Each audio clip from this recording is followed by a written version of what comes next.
నమస్తే, నేను జర్నలిస్ట్ శ్రీనివాస్.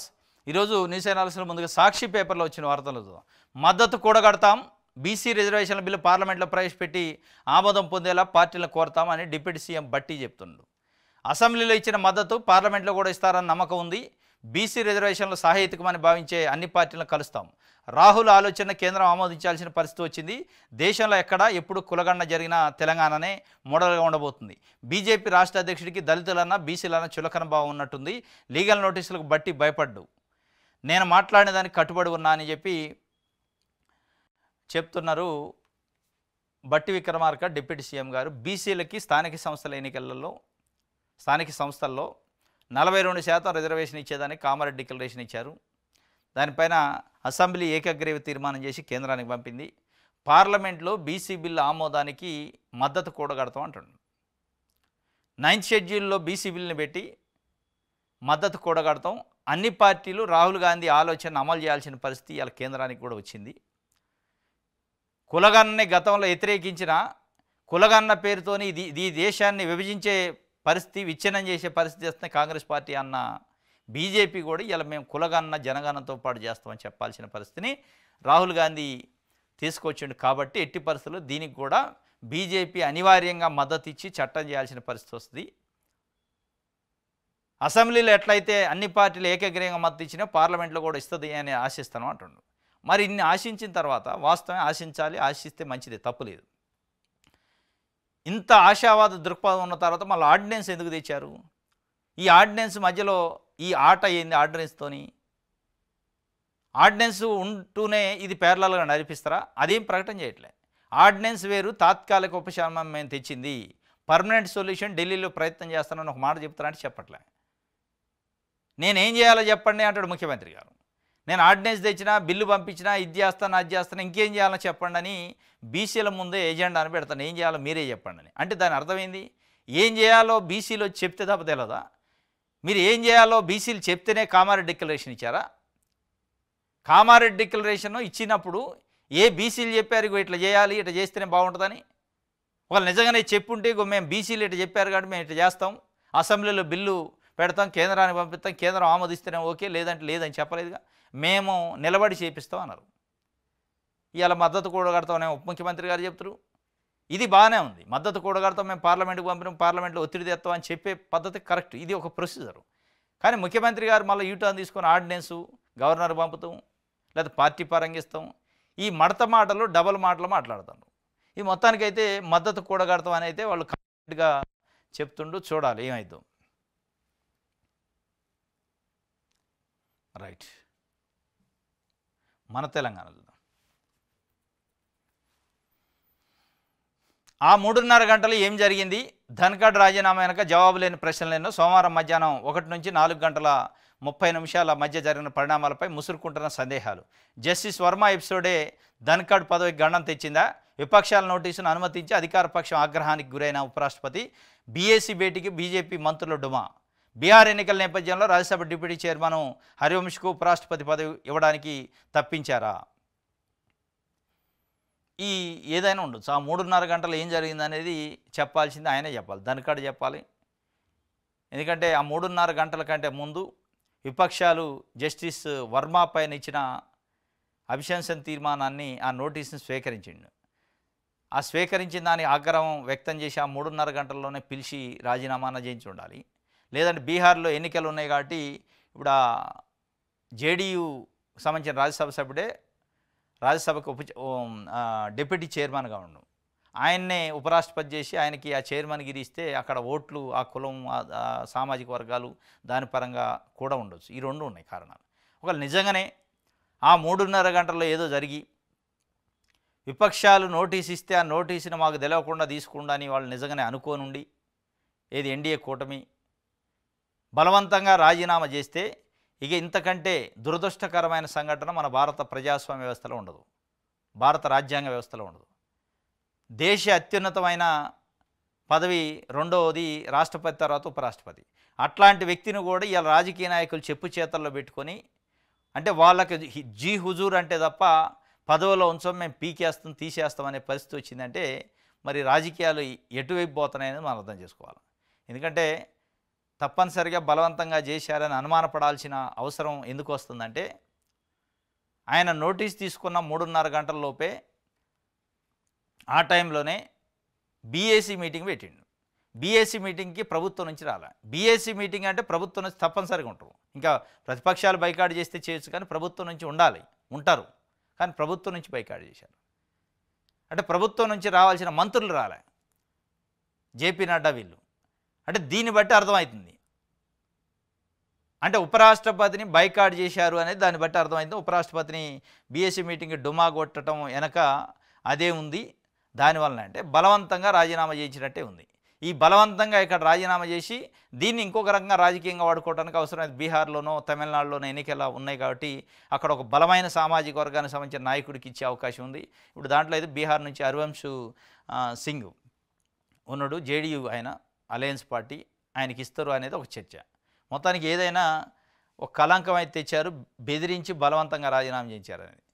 బీజేపీలో బీసీ బిల్లులొల్లి 9వ షెడ్యూల్లో చేర్చడం సాధ్యం కాదని రామచందర్, ఇతర పార్టీలకు అస్త్రం అందించినట్లేనని ఆందోళన. బీసీలను ఆకర్షించాల్సిన సమయంలో వ్యతిరేకత, కేంద్రం అభిప్రాయాన్ని రామచంద్రరావు చెప్పారా? బీజేపీ ఎంపీలు రాజీనామా చేయాలని మంత్రి పొన్నం ప్రభాకర్ అంటుండు.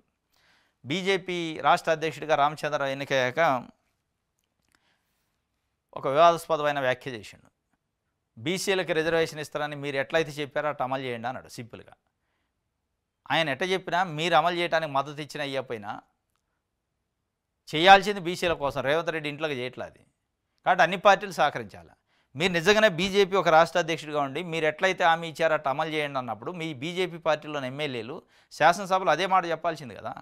ఏకగ్రీవ ఆమోదానికి ఎందుకు మద్దతు తెలిపారు మరి? ఆ రోజు కూడా ఇదే స్టాండ్ తీసుకొని ఉండాలి కదా. మేము మద్దతు ఇయ్యం, కాంగ్రెస్ పార్టీ ఎట్లయితే హామీ ఇచ్చిందో అటు అమలు చేసుకోండి అని చెప్పాల్సింది కదా. అంటే ఇక్కడేం మీరు మద్దతు ఇస్తారు, ఇచ్చినట్టు నటిస్తారు, ఢిల్లీకి ఫైల్ పోయేటప్పటికి మీరు ఏం మద్దతు ఇచ్చారు, ఎందుకు ఇచ్చారో అట్లా చేయండి అంటే దాని అర్థం ఏంది? మీరేమన్నా రేవంత్ రెడ్డికి ఒక కాంట్రాక్ట్ పని ఇస్తానరా? లేకపోతే రేవంత్ రెడ్డి కుటుంబ సభ్యులు ఎవరికైనా ఉద్యోగం ఇస్తానరా? ఏంది మీకు కాంగ్రెస్ పార్టీ పంచాయతీ ఇది? ఇది 56% ఉన్న బలహీన వర్గాలకు సంబంధించిన ప్రజల ఆత్మాభిమానానికి సంబంధించింది, వాళ్ళ హక్కు అది. దానిపైన మీరు ఏం మాట్లాడాలో? ఒక రాష్ట్ర అధ్యక్షుడిగా పార్టీకి, జాతీయ పార్టీకి రాష్ట్ర అధ్యక్షుడిగా ఉన్నారు. చట్ట ప్రకారం మేము ఇవ్వాల్సిన మద్దతు ఇస్తాం, కాంగ్రెస్ పార్టీ అవసరమైతే ఆల్ పార్టీలు తీసుకోవాలి ఢిల్లీకి, మేము కూడా కోఆపరేట్ చేస్తామని చెప్పాలి. అంటే మీ intention, Bharatiya Janata party intention బయటపెట్టింది అనేది ఇవాళ బీసీ సంఘాలు మొత్తం ఆగ్రహం వ్యక్తం చేస్తున్నాయి. అంటే బీసీలు అంటే వ్యతిరేకత ఉంది, బీసీలు అంటే ఒక ఏవగింపు ఉంది బీజేపీ పార్టీకి. అందుకే దీన్ని వ్యతిరేకించే కార్యక్రమం ఇంటర్నల్గా చేస్తేనే స్పష్టంగా అర్థమైంది. ఆ లొల్లి అయితే ఉందట. మొత్తానికి బీజేపీలో ఉన్న మిగతా నాయకులు వేరే పార్టీలకు అనవసరంగా అస్త్రం అందజేసిండు, ఒక రాష్ట్ర అధ్యక్షుడిగా ఉండి అనవసరమైన వ్యాఖ్యలు చేసిండని ఒక చర్చ అయితే జరుగుతుందట. మరి ఆ నష్ట నివారణ వల్ల ఎవరికి ఒప్పచెబుతారో, ఇట్లా అందరికీ ఒప్పచెబుతారు అనుకుంటా. ఆంధ్రజ్యోతి చూద్దాం.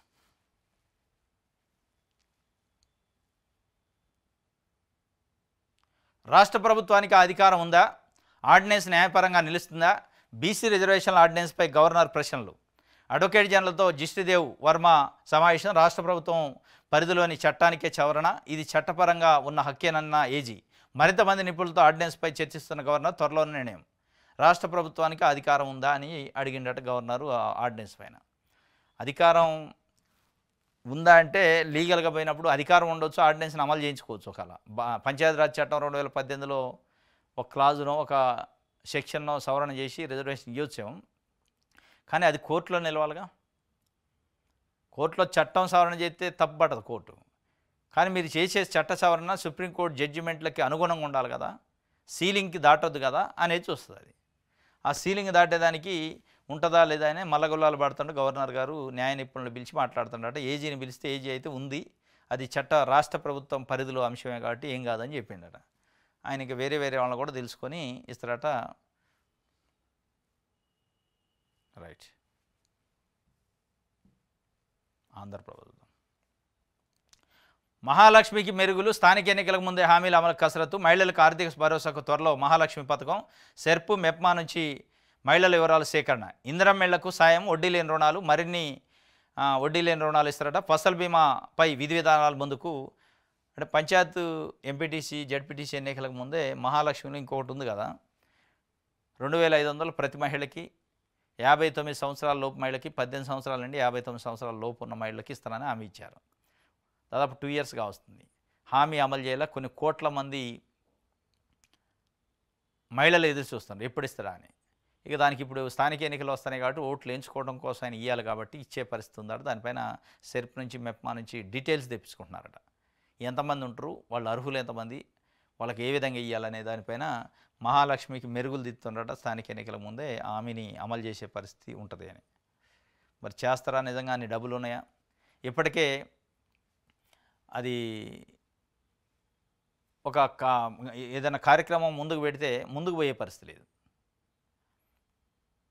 ఇప్పుడు 5 లక్షల మందికి నిరుద్యోగులకు ఉపాధి కోసం ఇస్తానని పెట్టిన స్కీమ్ని పక్కన పెట్టేశారు. మరి దీన్ని ఏ మేరకు ఇస్తారు? అది మధ్యలో వచ్చిన స్కీమ్, కానీ ఇది ఎన్నికల మేనిఫెస్టోలో పెట్టారు. 6 గ్యారెంటీల్లో పెట్టారు. 6 గ్యారెంటీలు 100 రోజుల్లో అమలు చేస్తాం అని చెప్పి పెట్టారు.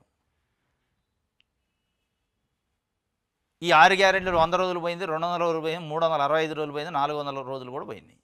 మరి ఇవాళ మళ్ళీ బయటికి తీస్తారో, ఎన్నికల కోసం ఏం చేస్తారో చూడాలి.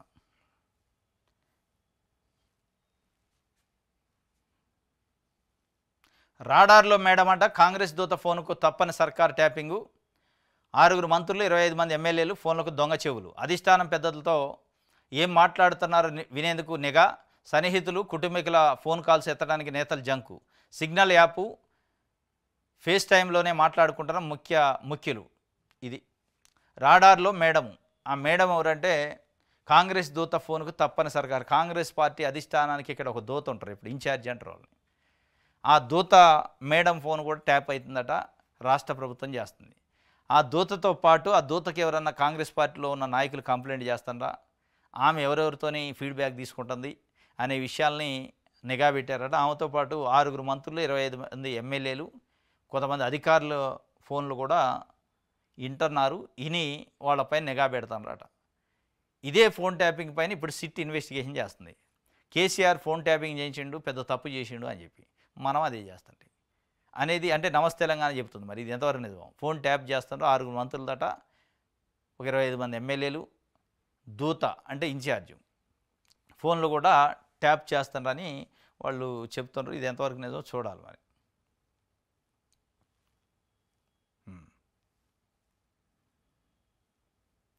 రేవంత్ జైలుకి వెళ్ళడం ఖాయం, ఫోన్ ట్యాపింగ్ కేసులోనే ఆయన అరెస్ట్ అవుతాడు.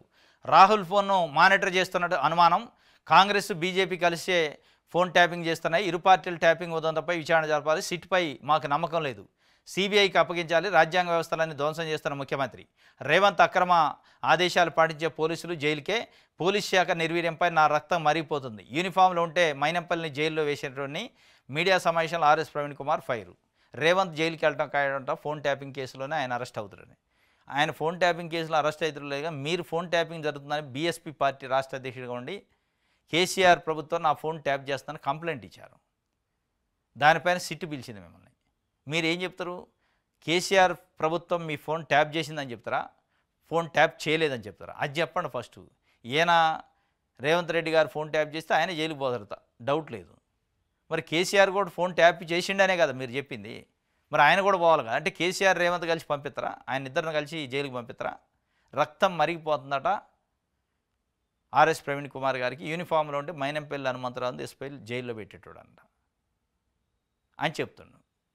సరే, యూనిఫామ్ లేనట్టు రక్తం మరగవచ్చు, యూనిఫామ్ లేదు కాబట్టి అన్నీ మరుగుతాయి. కానీ అసలు మీరు ఇచ్చిన కంప్లైంట్ ఏంది? బీఎస్పీ పార్టీ రాష్ట్ర అధ్యక్షుడిగా ఉండి నా ఫోన్ని ట్యాప్ చేస్తున్నారు కదా, చేస్తారా లేదా? పోయి సిట్కి ఇన్వెస్టిగేషన్కి సహకరించి చెప్పాలి కదా. చేశారు, కరెక్టే.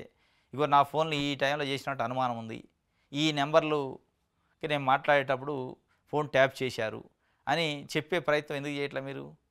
ఇప్పుడు జరుగుతున్న ఫోన్ ట్యాపింగ్ గురించి మాట్లాడుతున్నారు కానీ గతంలో మీరు ఇచ్చిన కంప్లైంట్ గురించి మాట్లాడలే.